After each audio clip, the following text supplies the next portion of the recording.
Olá, tudo bem? O programa Nosso Direito já está no ar e hoje nós vamos tratar de vários assuntos que interferem na sua vida.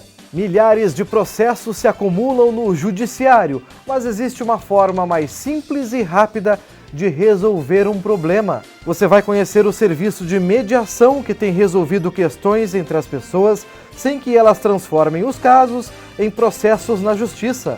Nós temos um judiciário extremamente com excesso de demandas que muitas vezes podem ser resolvidas entre as partes. E um projeto pretende ressocializar presos do regime fechado em Pelotas. De dentro do presídio, eles estão confeccionando artefatos de concreto. Um jeito de reduzir a pena, ajudar a cidade e se preparar para voltar à sociedade com uma profissão. A ressocialização do preso é o primeiro objetivo da pena. É o que de melhor se quer. A gente vai falar sobre o processo de adoção em Pelotas. A idade mais avançada das crianças já não tem sido mais uma barreira como antes. Hoje existem mais casais na fila de adoção do que crianças à espera de um lar.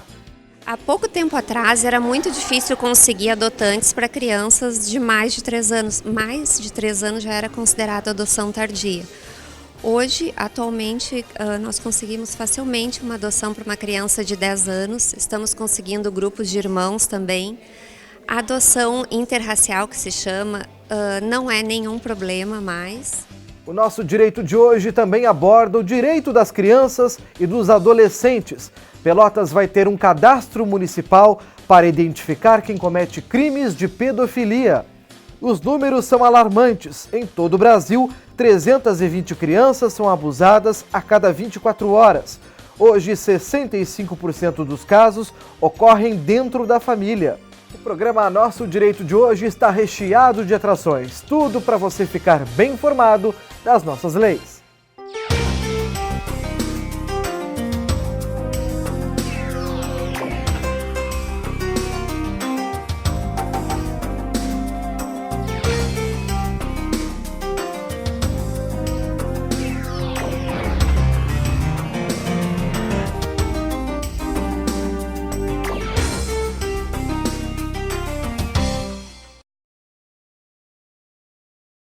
A justiça comum nem sempre é o caminho para quem busca solucionar um conflito com alguém.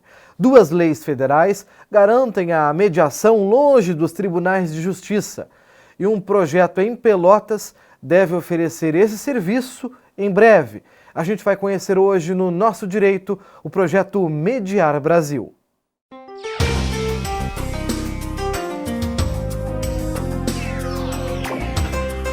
A Lei nº 9.307, de setembro de 96, dispõe sobre a arbitragem. As pessoas capazes de contratar poderão valer-se de arbitragem para dirimir litígios relativos a direitos patrimoniais disponíveis. Já a Lei 13.140, de junho de 2015, dispõe sobre a mediação como meio de solução de controvérsias entre particulares e sobre a autocomposição de conflitos no âmbito da administração pública.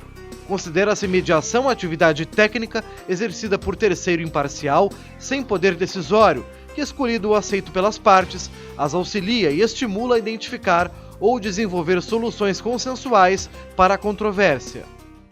2 leis federais, uma de 1996 e outra de 2015, garantem a legitimidade da mediação e da arbitragem atuarem na solução de conflitos. São pessoas comuns que ajudam outras sem precisar da justiça comum. Por meio do Mediar Brasil, a nova nomenclatura do Tribunal de Mediação e Arbitragem. 20 futuros mediadores fazem um curso em Pelotas para trabalhar nisso. Já foram 8 encontros presenciais de formação e daqui para frente serão 15 práticas simuladas, com situações de conflitos. Pessoas elegem nós como mediadores daquela situação e, na maioria das vezes, 98% das vezes, elas fazem acordo, vai gerar uma sentença, que é uma sentença homologatória arbitral, que é um título executivo, com força do artigo 31 dessa lei 9.307, que hoje está complementada pela 13.129/15. Aí se uma das partes não cumpre esse acordo, daí pode entrar então na justiça. Exatamente. Como essa sentença é um título executivo, pode entrar direto você entra direto na segunda fase. Ou seja, não se discute mais a dívida. A dívida é líquida e certa. Os futuros mediadores são pessoas de diversas profissões. Apenas 2 são formados em Direito, como a Jaqueline de Souza. Pessoas como ela que acreditam que podem ajudar a desafogar o judiciário. Temos um judiciário extremamente com excesso de demandas que muitas vezes podem ser resolvidas entre as partes, justamente o que a mediação, o que o projeto propõe, que é as partes resolverem entre elas e solucionarem aquele conflito entre as partes. A atividade do mediador não tem salário, apenas um percentual em cima dos valores acordados entre as partes. A Jaqueline Rodrigues é administradora e vê nessa atividade uma forma do cidadão colaborar com o problema do excesso de processos. Segundo o Conselho Nacional de Justiça, 80 milhões de processos estão em tramitação em todo o país e aguardam uma definição. São 7 processos para cada juiz por dia útil. A comunidade está saturada, as pessoas precisam de soluções para os problemas e a gente tem que se unir. Se não for assim, se esperar que outras pessoas resolvam, não vai acontecer. Então, acho que depende de nós, do nosso esforço, da nossa união. É um trabalho lento, demorado, mas que eu acredito que vai valer a pena e que a gente vai poder ajudar bastante. E se o problema virar processo, existe ainda mais uma chance das partes se acertarem. Na Justiça, a audiência de conciliação é obrigatória desde 2016. Nada chega para o juiz decidir antes que as partes se sentem frente a frente e possam resolver o problema sem que vire processo. Esse vídeo do Conselho Nacional de Justiça explica bem como isso acontece. Na conciliação, é marcada uma conversa entre as partes com uma pessoa imparcial que vai favorecer o diálogo. Essa pessoa é o conciliador. Ele pode até apresentar algumas ideias para que se chegue a um acordo. O bom da conciliação é que, chegando a esse acordo, o desgaste do processo judicial é evitado e todos saem ganhando. Fique tranquilo, o Código de Processo Civil proíbe a utilização de constrangimento para te convencer a concordar. Ninguém é obrigado a conciliar se não estiver de acordo. Agora, se todos concordarem, um juiz homologa a decisão e já entra na fase de execução. Caso contrário, o processo retoma seu curso normal. Vários tipos de conflitos podem ter uma solução por meio de acordo. Pensão alimentícia, guarda dos filhos, divórcio, etc. Partilha de bens, acidentes de trânsito, dívidas em bancos, danos morais, demissão do trabalho, questões de vizinhança, entre outras. Tudo o que você precisa saber sobre a conciliação, além de outros meios de solução pacífica, está nesse site. Todo réu, depois de julgado e condenado, vai cumprir a pena. E a forma mais severa de punição do Estado é a restrição de liberdade. O condenado vai então para o presídio e acaba convivendo muitas vezes com situações degradantes, como a superlotação e a precariedade da infraestrutura desses presídios. E essa situação acaba não contribuindo para a ressocialização desse preso depois que ele voltar à vida em comunidade. Pois detentos do Presídio Regional de Pelotas estão aprendendo uma atividade que pode ser útil no futuro e vai ajudar a reduzir o tempo deles dentro do presídio. Eles estão construindo lá de dentro artefatos de concreto que vão ajudar o município a combater um problema crônico de infraestrutura, que é o esgoto a céu aberto.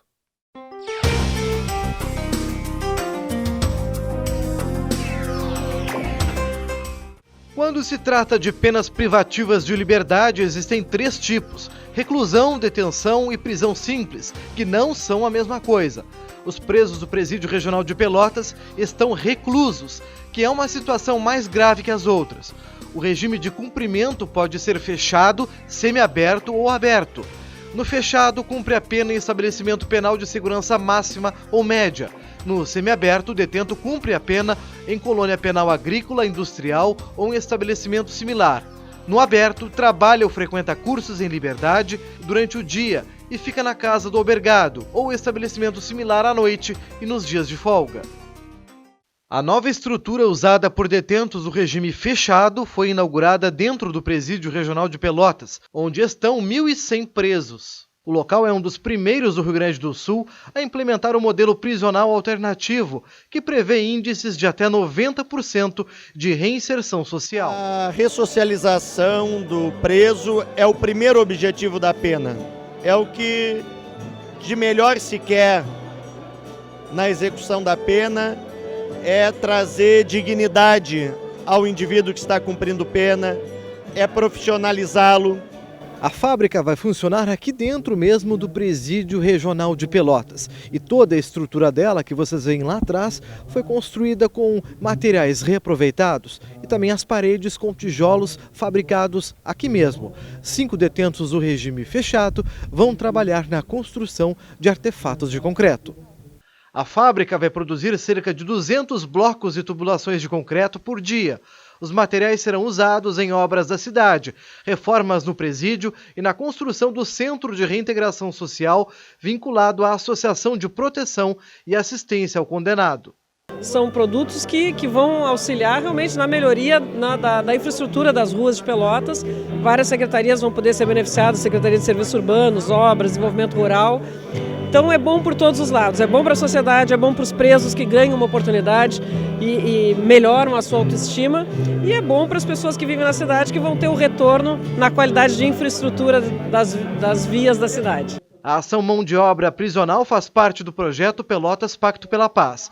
Tudo começou em 2015 como uma iniciativa da Secretaria Municipal de Saúde. Nós, na Secretaria da Saúde, já conseguimos reformar completamente 25 prédios. Na semana do dia 11 agora, do mês que vem, estamos entregando a maior obra, a maior reforma que a mão de obra prisional já fez, que é o pronto-socorro municipal.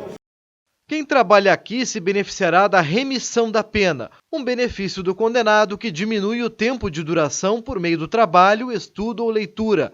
Segundo a Lei de Execuções Penais, o condenado que cumpre a pena em regime fechado ou semiaberto poderá remir por trabalho ou por estudo parte do tempo de execução da pena, reduz 1 dia de pena a cada 3 de trabalho. A Prefeitura e a Universidade Católica de Pelotas assinaram um termo de cooperação que garante aprimorar a técnica da mão de obra dos apenados.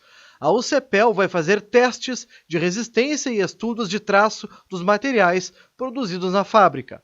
Um empresário doou uma das máquinas fundamentais para a fábrica. Uma oficina foi montada na estrutura com equipamentos. São lixadeiras, brocas, equipamentos manuais que vão permitir aos detentos aperfeiçoar a produção de concreto na fábrica. Todo cidadão que por ter cometido um crime acaba preso, ele vai retornar para a sociedade. Então é melhor que ele retorne um cidadão melhor, né? Qualificado, com um trabalho, apto ao mercado de trabalho. O poder público poder propiciar aos detentos trabalho, dignidade, no sentido que eles possam se ressocializar, isso vem de encontro a nós termos cidadãos mais preparados para poder voltar à sociedade. Um projeto que visa diminuir custos, porque fabricação de canos é fechar a valeta, é menos gasto na saúde, então nada mais importante do que esse grande projeto para a nossa cidade. Atualmente, 41 mil pessoas formam a massa carcerária do Estado, quando a capacidade dos presídios é de 28 mil.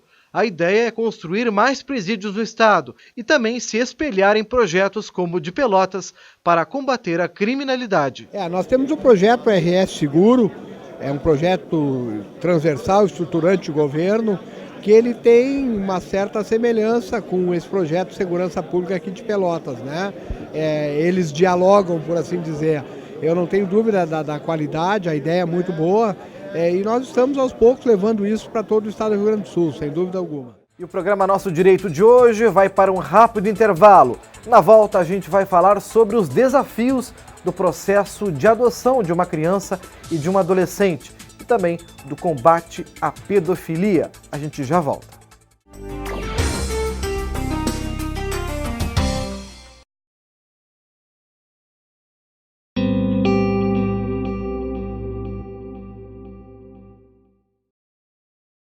Pedro vive num mundo complicado.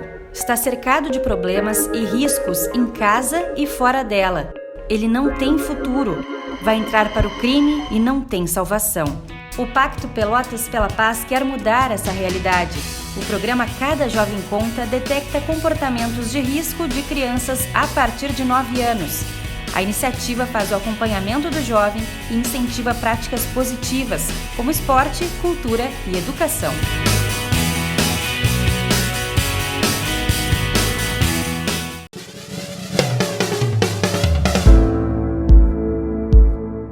A discriminação é o tratamento diferenciado e negativo que uma trabalhadora recebe por ser mulher, negra, indígena ou cigana, ser lésbica, bissexual, trans, gorda, magra, pessoa com deficiência, jovem, idosa. É quando a sua identidade é usada contra você, criando desvantagens em relação aos seus colegas de trabalho. Já assédio moral é quando mudam as orientações de trabalho o tempo todo. Definem tarefas que você não pode cumprir, quando te pressionam para fazer trabalho fora do horário de expediente ou quando o que você faz nunca está bom. Já assédio sexual é quando tocam no seu corpo sem o seu consentimento ou prometem vantagens no trabalho em troca de sexo. Então, leve o assunto para sua empresa, faça parte da campanha da ONU, Use Laranja e una-se pelo fim da violência contra as mulheres.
O programa Nosso Direito está de volta para falar dos desafios de quem se habilita para adotar uma criança e um adolescente e de quem espera por uma família, pois uma lei aprovada há 2 anos promete pôr fim a uma série de burocracias nesse processo de adoção.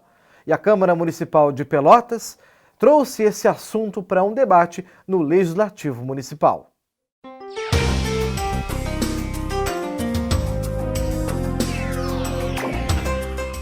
As novas regras foram aprovadas em 2017 para acelerar as adoções no Brasil. A lei dá preferência na fila de adoção para interessados em adotar grupos de irmãos ou crianças. Também passa a ter prioridade quem quiser adotar adolescentes com deficiência, doença crônica ou necessidades especiais de saúde.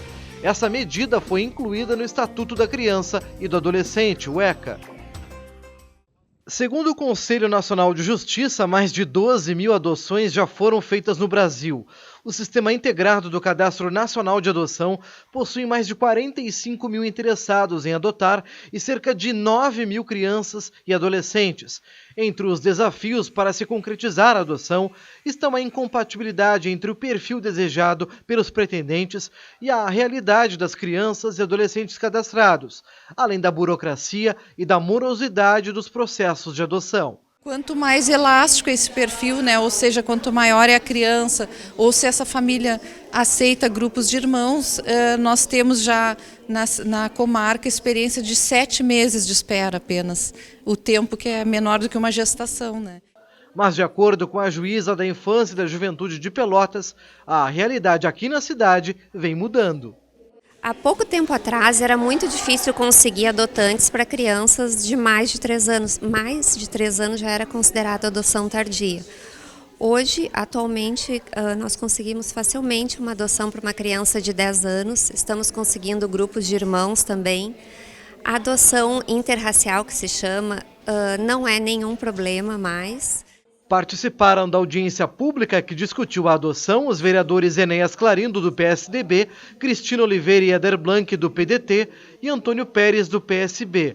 O presidente do Legislativo, o vereador Fabrício Tavares, do PSD, proponente da audiência, chama a atenção para o envolvimento do Judiciário e do Ministério Público. Hoje, a comarca de Pelotas possui cursos para os futuros adotantes e encontros com as crianças e os habilitados, com o objetivo de facilitar o processo. Ficou nítido aqui o bom trabalho que vem sendo realizado em Pelotas a partir desta parceria do Judiciário com o Ministério Público e todas as instituições que trabalham a favor da causa, né? E principalmente em relação à adoção tardia, que é a adoção daquelas crianças que já são as crianças mais velhas, já são adolescentes. E o município também tem colaborado para o processo de adoção. O município tem criado políticas públicas, né, interessantes para tratar desse tema, como família acolhedora, que visa retirar a criança do abrigo e colocar ela dentro de uma família, uma convivência comunitária, uma convivência familiar, onde já foi mais do que provado através da ciência, evidências comprovam isso, que o desenvolvimento da criança dentro de uma família é muito mais avançado. Um dos pré-requisitos ao interessado com idade igual ou superior a 18 anos é encaminhar-se a uma vara da infância e juventude e preencher um cadastro com as informações e documentos pessoais, antecedentes criminais e judiciais. Depois de colhidas as informações e os dados do pretendente, o juiz analisa o pedido e verifica se foram atendidos os pré-requisitos legais. Que na medida que as pessoas se conhecem, cria aquela empatia. O olho no olho é muito favorável, é diferente de saber que tem uma criança de tal idade no abrigo. Conhecer aquela criança, ver o seu sorriso, o brilho no olhar, isso muda a ideia que a pessoa tem e faz com que ela flexibilize o seu perfil. Adriane e o marido Regis, com 28 anos de casamento, cumpriu todos os requisitos e adotou Vitória em 2018. A família Martins já tinha 3 filhos biológicos e perseguia o sonho de ter um quarto. Uma vez a Vitória, ela é muito carinhosa, sempre demonstrou muito carinho, muito amor. Eu acho que cada pessoa tem um jeito de manifestar, eu já sou uma pessoa mais, né? Aqui a minha maneira de demonstrar o carinho é diferente da dela, como é diferente da tua maneira, né? E aí um dia ela disse assim: mãe, tu me amas? Bem no início ela disse. E eu disse assim: eu te amo, do jeito que a mãe ama qualquer ser humano. Mas aquele amor de mãe, a gente vai construir aos pouquinhos. Então, se eu te disser é um amor de primeira vista, não, é uma conexão de primeira vista. E o amor, ele é construído. Eu tô gostando bastante.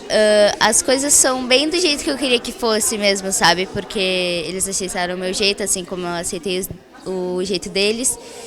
E foi isso. Tá todo mundo feliz, então? Tô todo mundo bem feliz. Tô feliz onde eu tô. E já que a gente está falando sobre a legislação que protege as crianças e os adolescentes, foi sancionada uma lei municipal aqui em Pelotas que, através de um cadastro municipal, quer identificar quem comete os crimes de pedofilia. Mais uma medida de segurança e de proteção a essas crianças.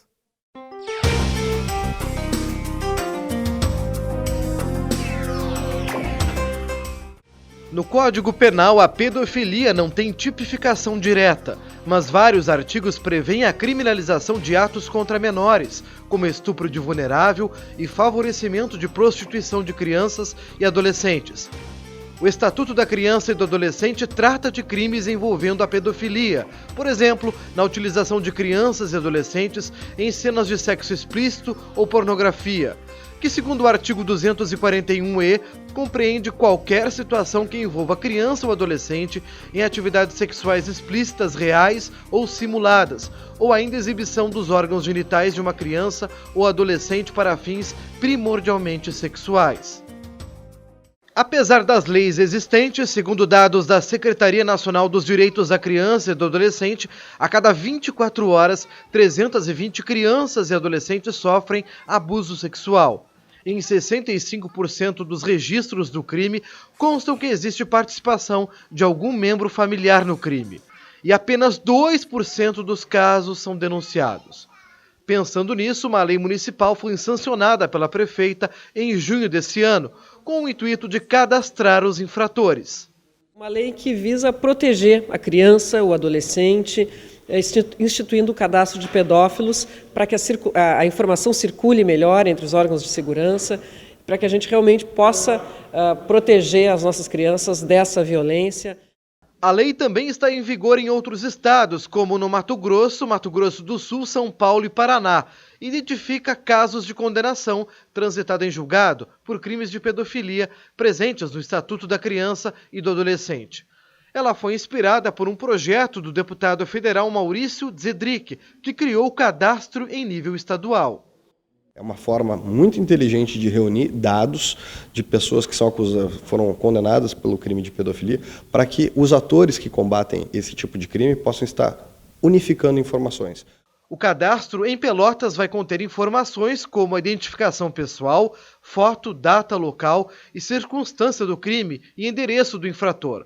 Esses dados serão fornecidos aos conselhos tutelares, unidades de saúde e para a Brigada Militar. E Pelotas, como bem falou o deputado, vai virar protagonista, né, na defesa desse crime que é silencioso, que as pessoas não vão denunciar. Então a gente cria o cadastro de pedófilo para que a gente consiga ser protagonista no combate a esse crime.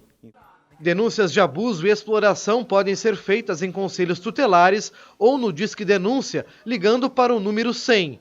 Em todo o país, no ano passado, esse serviço registrou mais de 18 mil casos de violação contra jovens, somando mais de 20 mil vítimas de 15 a 29 anos. O Rio Grande do Sul possui Departamento Estadual da Criança e do Adolescente da Polícia Civil, que também atende a esses casos por meio do telefone 51 2131 5700.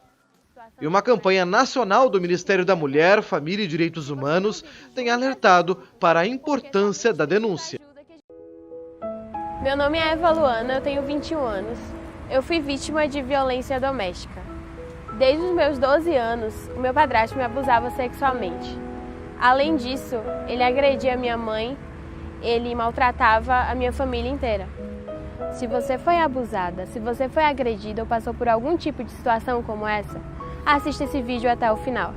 E se você não viveu isso, desperta, porque você pode passar por uma situação onde você vai ser o resgate, onde você vai ser o anjo. Ouça até o final e preste bem atenção o que podemos fazer pelas nossas meninas. As pessoas são boas, ainda existem pessoas boas e elas vão te ajudar. A justiça está aí para ser feita e a DEAN existe para salvar garotas que vivem numa situação como você. Então denuncie, tenha coragem. Eu fui ajudada, não somente por mulheres, mas por homens. Esses homens, eles me ajudaram a fazer essa denúncia. E o mais importante de tudo, depois dessa denúncia eu ganhei amigos e familiares que nem eram minha família, mas eles me ajudaram e agora eu sou livre. E nada pode comprar minha liberdade, é uma dádiva. Agora eu tenho amigos, eu posso ser quem eu realmente sou, mas eu precisei pedir ajuda. Você tem valor. Você é uma princesa ou um príncipe, porque eu sei que meninos também passam por essa situação. Então, peça ajuda. Quando você pede ajuda, uma mão segura a outra mão. E nós podemos sim ser mais fortes juntas e juntos, porque somente pedindo ajuda que a gente recebe o resgate. Eu sou Eva Luana, eu não sou vítima de violência doméstica. Eu fui. E o meu bicho-papão, ele foi preso pela justiça e eu sou protegida não somente por ela, mas por pessoas, porque o amor, ele salva vidas.